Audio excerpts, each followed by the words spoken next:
Y hoy sí ya puedo felicitaros a todos, nuevo all-time high de Bitcoin en los $111.000. Mientras tanto, el retail sigue completamente despistado, lo han sacado del mercado y probablemente se van a perder el siguiente movimiento, que en este caso va a ser de Ethereum y de las altcoins, y lo comentaremos hoy en este vídeo. Cripto está además outperformeando todo el mercado tradicional, que sigue con correcciones. Hoy os explicaré a qué niveles podemos ir y desde los que pienso que veremos rebotes que acompañarán también a todo el sector cripto. También utilizaremos el sistema Renko para ver qué está ocurriendo con todos los activos, utilizaremos los sistemas de liquidez para ver Bitcoin, para ver Ethereum, y os enseñaré unos movimientos on-chain muy importantes que están entrando en cierta criptomoneda. Y por último, como no, revisaremos el mercado de altcoins y os enseñaré nuestro cuadrante porque están entrando nuevos players en el juego. Día importante, vamos a ello.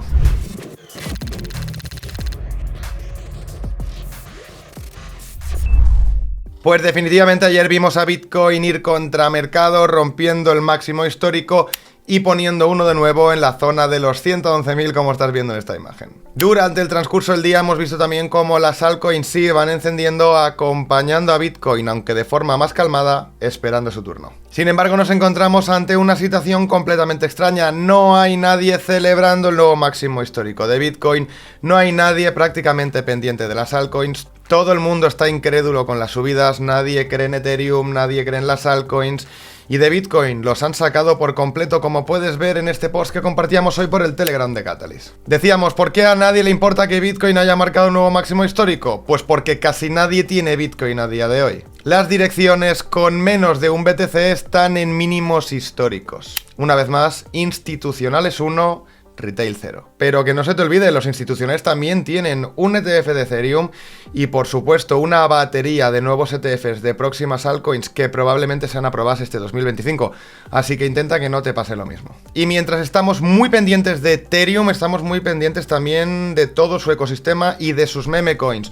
Una de ellas, Pepe, a la que estamos viendo entradas masivas de capital por vía on-chain, compras desde CEX que luego entran a Fresh Wallets, con compras realmente millonarias. Recordemos que Pepe es la meme coin de referencia de este ciclo, a la que ya durante este impulso le hemos sacado mucha rentabilidad, pero desde Catalyst pensamos que va a brillar más durante lo que queda de ciclo. Y Pepe no es la única, también os invito a que reviséis el meme de Mock, también de la red de Ethereum. Pensamos también que se puede comportar bien y mañana, para cerrar semana, traeremos un análisis de la misma. Y aunque hoy no quiero daros en exceso la chava porque sé que estáis cansados de escucharme hablar de macroeconomía y de bonos, pero fijaros, porque seguimos teniendo el problema sistémico. Como podéis ver en esta imagen, los bonos a 30 años están haciendo máximos históricos y no solo en Japón y en Estados Unidos. También estamos viendo aquí, por ejemplo, a UK o a Alemania, así que cuidado con esto. Y por el momento nadie ha dicho nada sobre el tema. El problema sigue encima de la mesa y no solo eso, sino que se está acelerando. Y revisemos el tablero porque hoy está muy interesante. Un Bitcoin subiendo un 1,57% en $111.000 por Bitcoin. Ethereum 4,62 arriba en 2.668. SP500 que se mantiene plano ligeramente en positivo mientras el RSP cae. Hemos visto una cierta recuperación durante la sesión de hoy. Tenemos al Nasdaq que se mantiene más positivo, 0,50 arriba. Estamos viendo cómo empieza a haber este apetito por el riesgo. El oro corrige, 0,71 abajo, comiéndose prácticamente toda la subida que vimos ayer. Y vemos las bolsas tanto europeas como la china como la japonesa abajo. En la bolsa americana está siendo salvado prácticamente por el escuadrón de las 7 empresas más grandes, las 7 magníficas, ya sabemos que son las que deciden finalmente dónde va el índice, destacando subidas de Google del 3%, Amazon 1%, Nvidia 1%, Tesla 2,40% arriba, Microsoft y Meta subiendo 0,20 y 0,70 respectivamente, y la única que se mantiene ligeramente abajo sería Apple, bajando un 0,18. Y Bitcoin ha despertado a Ethereum, y Ethereum que despierta las altcoins. Fijaros, subidas en Solana del 3%, Tron, Cardano subiendo 4,47, AVAX subiendo prácticamente un 8, Dogecoin que también despierta las mid-caps como Fed, Render, Tao, como Pepe, como Popcat. También vemos a 6 subiendo. Cuidado con Sui, que ha habido un hackeo en el DEX de Cetus. Han barrido completamente todas las pools, las han dejado sin liquidez. Y además el hacker ha convertido todo eso en Ethereum. Al menos ese capital sirve para seguir bombeando Ethereum. Espero de corazón que no se haya cogido ninguna de las monedas de dentro del ecosistema de Sui. Subidas también de Hype del 13, de Júpiter del 10, las low caps que también están muy aceleradas. Mock, la que comentábamos hace apenas unos minutos, subiendo un 16% hoy. Como vemos, el ecosistema se sigue acelerando, todo sigue subiendo mientras el retail se sigue quedando fuera. Comprarán tarde y mal, como siempre. Y pasando a los gráficos del SP500, ayer tuvimos una corrección muy potente porque hubo una vela muy fuerte del bono, del rendimiento del bono a 30 años. Evidentemente tumbó las bolsas, hizo que nos alejáramos momentáneamente en Bitcoin del ATH que estábamos haciendo. Os decía que había que estar muy pendiente de dos zonas, estas dos de aquí, que al romperlas el asunto se podría complicar levemente. Bueno, pues así ha sido, las han perdido y hemos visto una vela muy rápida que ha venido ¿a dónde? Al nivel del cambio de estructura en el gráfico, en este caso del futuro, que llevábamos diciendo que teníamos que ver un test en algún momento. Ya tenemos el test. Sin embargo, ¿qué me preocupa aquí? Me preocupa este gap que he repetido, pues no lo sé, decenas y decenas de veces desde que se construyó. Bueno, pues desde el punto actual a cerrar todo el gap sería una caída del 2,92, cerrando el 50% de 2,50 a 2,60%. Algo bastante aceptable y una caída que tendría bastante sentido. Recordemos también que vendría a testear las medias semanales que tenemos encima del gap en estos momentos. Referente al spot, pues yo lo veo bastante claro. Hombre, si nos ponemos en temporalidad diaria, ¿de acuerdo? Y revisamos la situación del SP500, tenemos un gap monstruoso en la parte de abajo en temporalidad diaria y tenemos la media de 200, el cambio de estructura que en el spot no ha sido testeado. Recordemos que el spot es el gráfico más importante, lo que pasa que no tiene tramo nocturno y tiene menos sesión horaria. Entonces, ¿qué es lo más probable para mí? Pues que vengamos desde el punto actual a cerrar, a testear el cambio de estructura, hablaríamos de una caída de este punto del 1%, y por qué no, a cerrar incluso completamente o parcialmente el gap. De cerrarlo completamente sería una caída del 2,73, parcialmente del 2,5 o 2%, que confluiría muy bien con las zonas que teníamos anteriormente. Cerraríamos las medias, cerraríamos los gaps de futuros y de spot, testearíamos el cambio de estructura y finalmente podríamos colocar y duplicar un nuevo mínimo en esta zona de aquí que tendría bastante sentido. Y de estos puntos, ¿qué sería lo más probable que viéramos después de ver esta corrección de todo este tramo de subida, cerrando los gaps y testeando todo? Bueno, pues efectivamente, irnos a nuevos máximos históricos. Todo esto si no ocurre nada extraño con los bonos y consiguen controlarlos. Recordemos que ahí hay un problema. Y para el Nasdaq, pues exactamente lo mismo. Si vemos caídas de ese porcentaje en el SP500, vendríamos a testear el cambio de estructura del Nasdaq y a cerrar completamente el gap. Iríamos libres y con nueva gasolina y liquidez para continuar subiendo, ahora sí, a romper máximos históricos. Y como comentaba, la sesión había empezado mal hoy en el mercado tradicional. ¿Culpa de quién? Pues del rendimiento del bono a 30 años, que tuvo ayer una subida descomunal, llegando al nivel de 5,15,3, una auténtica barbaridad, y desde ese punto desplomándose, dando algo de alivio a los mercados y siendo ese el momento en el que hemos visto el nuevo all-time high de Bitcoin a la zona de 111.000. Y ahora sí, pasemos a cripto, a Bitcoin, liquidez, profundicemos porque está muy interesante. Como vemos, tenemos ya un nuevo máximo histórico en 111.850 y va siendo momento de empezar a plantearnos a qué zonas puede ir Bitcoin. Para ello voy a subir temporalidad, nos vamos a temporalidad de un día en Bitcoin y voy a utilizar el sistema de extensiones por Fibonacci. Voy a marcar el mínimo de agosto, voy a marcar el máximo de enero y voy a marcar el mínimo de abril. Y esto nos va a dar de forma inmediata las tres zonas más probables de Bitcoin para el corto o medio plazo. La primera, 0,618, que son los $112.000. Esta zona de aquí pues sirve como ligera resistencia, pero creo que va a ser rápidamente rota.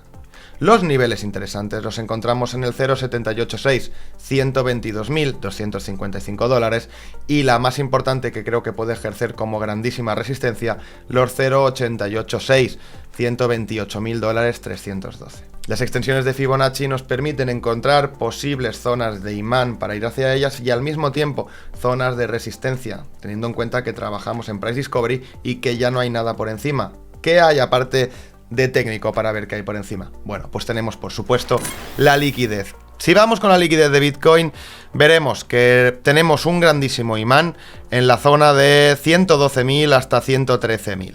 Una vez absorbida esta zona no queda muchísima liquidez y podría desplazarse rápidamente hasta el nivel de los 119.000-120.000. ¿Y dónde tenemos liquidez por encima? Pues de los 122.000 a los 125.000. Recordemos las extensiones de Fibonacci que cuadran perfectamente con la liquidez. Siguientes niveles importantes, pues aquí tenemos 128 hasta 130.000, aunque hay ligeramente poca. Al corto plazo, donde tenemos que mirar, que es donde hay más liquidez, nivel de 112.865, justo esa zona de extensión de Fibonacci. Pasemos a Ethereum, porque aquí pienso que muchos están cometiendo un error y pienso que hay un disbelief y que nadie cree en Ethereum después de haber dado un movimiento de un 40% en tan solo 2 días y de tener una subida desde el mínimo hasta el punto actual de un 86%. No creo que sea algo para estar ignorando cuando a nivel de flujos, a nivel de subidas por tiempo, era solo comparable con niveles del 2021. Y parece que aquí a todo el mundo se le ha olvidado. Pues bien, ya sabéis que soy fan de Renko, en este caso utilizando temporalidad de 2 horas porque me limpia el gráfico, me quita el ruido y puedo fijarme tan solo en los movimientos importantes. ¿Cuáles son? Pues vimos el suelo, vimos el cambio de estructura y una subida brutal desde este punto, impactando con la zona de la trendline bajista, encima de la zona de la trendline bajista, reacumulando, llegando a la liquidez que teníamos marcado, testeando el máximo anterior y desde aquí saliendo al alza, ¿de acuerdo? Iniciando lo que será un nuevo movimiento alcista.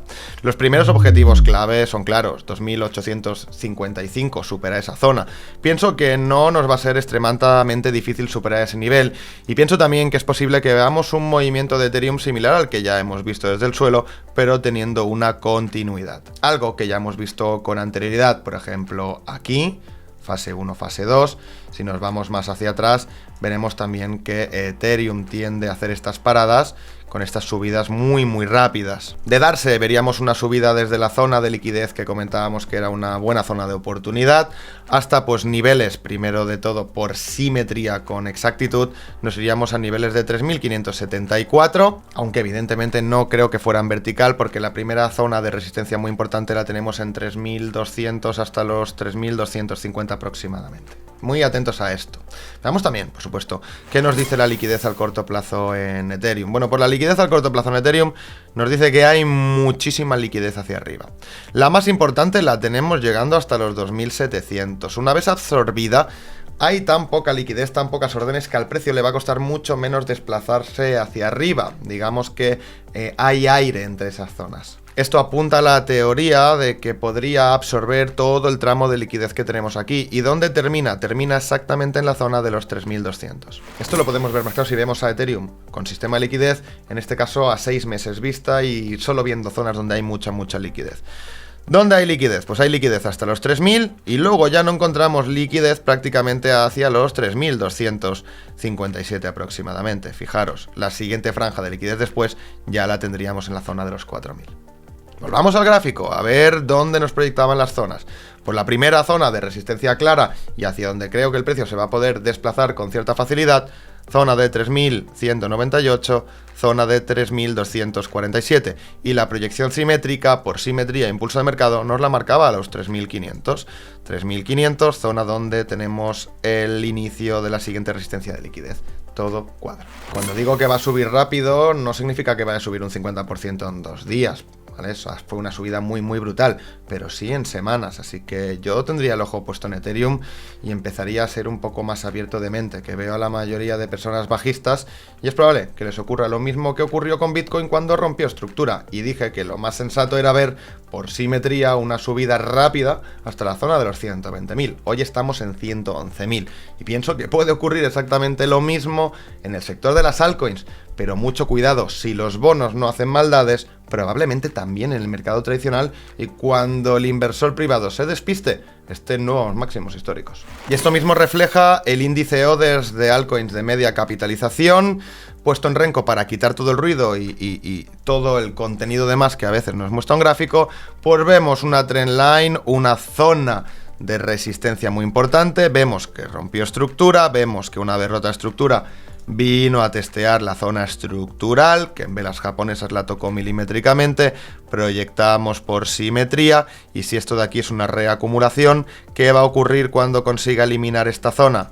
Pues una subida fuerte que nos va a llevar a completar probablemente la simetría.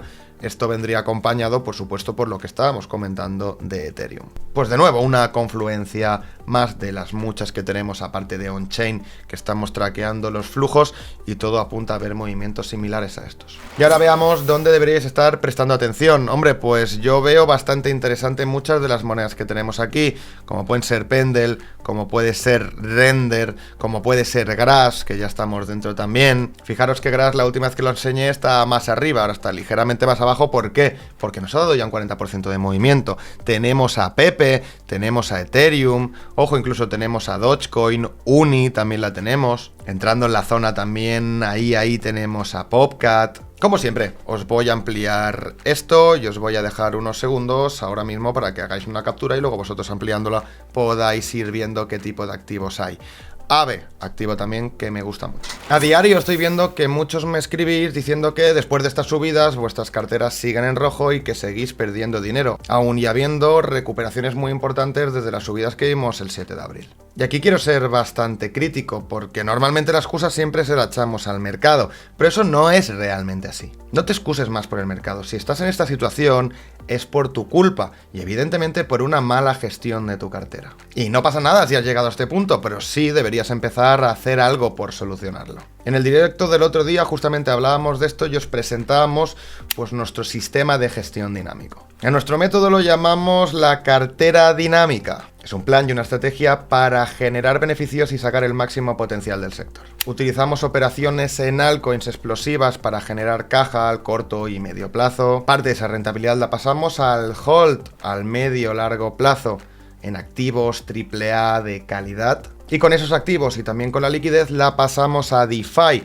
para que no se queden simplemente parados y sigan generándonos ingresos mientras simplemente los estamos sosteniendo. Todo esto unido a haciendo compras inteligentes, promediando cuando toca, tomando ganancias cuando toca y rotando de punto A a punto B, no deberías estar ni de lejos en una situación con una cartera en rojo ni en break-even. Si por supuesto entraste en fase de bear market, ya ni te lo digo, en el 23 tampoco te lo digo, ya es que no puede ser porque realmente el sector ha dado muchísimas ganancias y si estás así, oye, no pasa nada, pero no echemos la culpa a las correcciones del mercado, es una culpa tuya de la gestión, tienes que aprender a empezar a solucionar estos temas porque si no te volverás a tropezar con la misma piedra y mi intención es que eso no ocurra. Y si no tenéis un plan como tenemos nosotros, tengo que decirte que no estás invirtiendo, que estás directamente improvisando. Si queréis que hablemos más profundamente de rotaciones y del sistema dinámico, dejádmelo en comentarios y podríamos hacer un vídeo especial. Y hoy el comentario destacado es de Mr. Isabel, que nos comenta que cree que Bitcoin va a llegar entre 120 y 140.000, algo que se ajusta bastante también a los objetivos que hemos estado comentando en el vídeo de hoy, pero nos pregunta, ¿y después qué? ¿Un rango? ¿Una caída?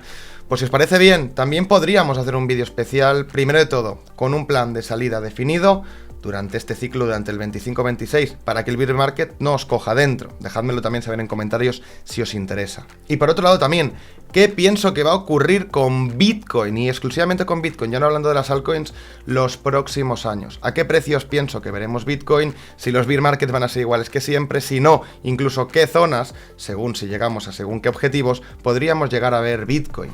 Si esto os interesa a la mayoría, y me lo dejáis saber por comentarios, como siempre hacemos, traeremos un vídeo sobre ello. Y ahora sí me despido, pero no sin antes felicitaros, compañeros, nuevo all-time high de Bitcoin, habéis aguantado esta corrección que ha sido más dura de lo normal, llegando hasta el día 7 de abril. Pienso también que va a llegar el momento de las altcoins y sé que algunos de vosotros podéis sentir cansados y agotados, pero después de todo lo que hemos vivido y lo que hemos pasado, tirar la toalla a las puertas de meses pienso que serán bastante interesantes, seguramente sería un error. Y ahora sí, me despido por hoy, mucha suerte en los mercados, pero sobre todo, habilidad. Nos vemos, adiós.